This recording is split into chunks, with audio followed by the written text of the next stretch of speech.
And hello, YouTube, and welcome back to another episode of The Zone TV Movie Entertainment with me, your host, Jonathan, once again bringing you my thoughts and review for tonight's episode of The Flash, Season 8, Episode 18. So yeah, if you have not seen this episode, spoilers ahead because some stuff goes down in this episode. So, we start off with Cecile. She's, I guess, in her bank, trying to make a withdrawal or something.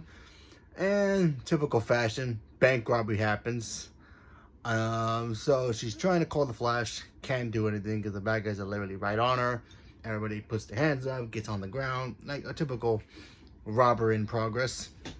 Until they all surrender due to the fact that Cecile's powers are now evolved in a way where she can now basically kind of be like 11 from Stranger Things and just mind wipe everybody, making them do what she wants them to do, like put down their guns or regret what they were doing. So yeah, so that's something that was pretty interesting. So I mean, they do some tests on Cecile, but we don't get any more information about Cecile getting her upgrading her powers or anything like that until I guess towards the end. So it looks like her powers are evolving, which is kind of cool because I like Cecile. So she's awesome. So Daniela something, I forgot her last name. I apologize. Anyway, she's great as a character. So now we go back to Barry, because now in this episode, Barry, at the end of last week's episode, yeah, he meets a new, I guess, scientist who's trying to make her own speedster in a way where she becomes a speedster but artificial, kind of like how they have the artificial Speed Force. So Barry decides, you know what? You seem cool. I will help you out.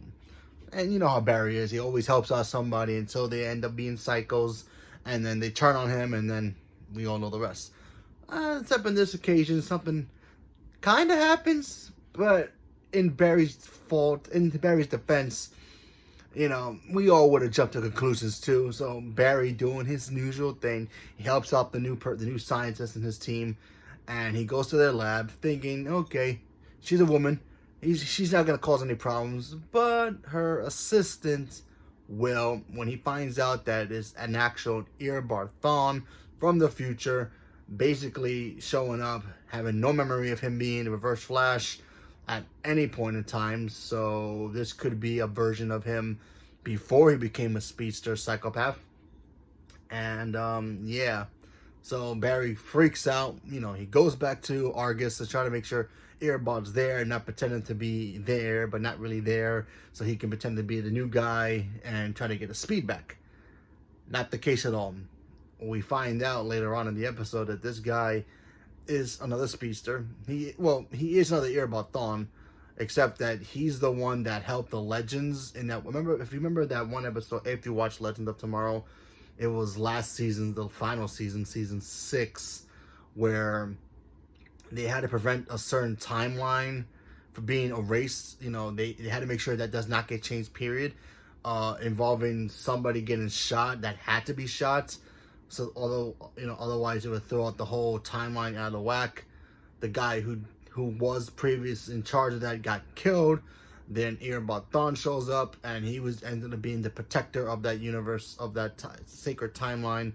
And then he ends up helping the Legends to pretty much make sure that stays intact by staying there as his punishment. Because he was the original, I believe it was season 3, where he came back and he wanted revenge, and Black Flash shows up and kills him and erases him from existence. Basically, that was his punishment. He became a Time Lord. He had to protect that sacred timeline. So he sacrificed himself to protect Sarah because there was a bomb. And then apparently they thought that him sacrifice himself was so noble. I guess the time gods decided to like bring him back to Barry's century to fall in love and have a normal life. So yeah, Eobard Thawne's a good guy in this universe. So go figure. While that's going on, we get to see regular Eobard Thawne in jail wearing the Harrison Wells face. And in the most stupidest thing that we can see in this entire season, you know, stretched out throughout other shows and their potential downfalls, meaning John Diggle returns. Not me as an Arrow fan. Love Arrow, love John Diggle. However, they should have just stopped with him, meaning finding the lantern ring or something that's green that apparently that's in a metal box that can't open, so he realizes that his love and his superpower is being in love with his family, and he wants to stay home and he had to reject the box, so he did not want the ultimate power. Did that just sounded stupid what I just said? Yeah, pretty much. So apparently John Diggle, he had either that was a Green Lantern ring, or he saw the whole multiverse in one sitting, and he's like, nah, I don't want it. It's like basically saying like, hey, I found gold or diamond or crystal. Shiny, I don't want it. What was the point of that? Like I still scratch my head to figure out what was the point of that. Yeah, granted, Arrow ended. You were gonna set up a new show where Diggle becomes either Green Lantern or a Nick Fury of New Heroes. I was like, all right, that sounds cool. But why do you have to involve him with Batwoman and Supergirl and Flash just so he can reject the box that had some kind of power in it that was green, that was hinting towards Green Lantern, just so he can say, no, I don't want it. My superpower is being a great dad and a great husband. We already knew that. John Diggle always had that. Yeah, sure, granted, Barry erased his daughter from existence when he went back in time the first time when he created Flashpoint, but that's a whole different thing. So you're telling me the whole time you wasted us as fans of the Arrowverse for nothing? I mean, could something eventually happen? Sure. But honestly, I thought that was a waste of time.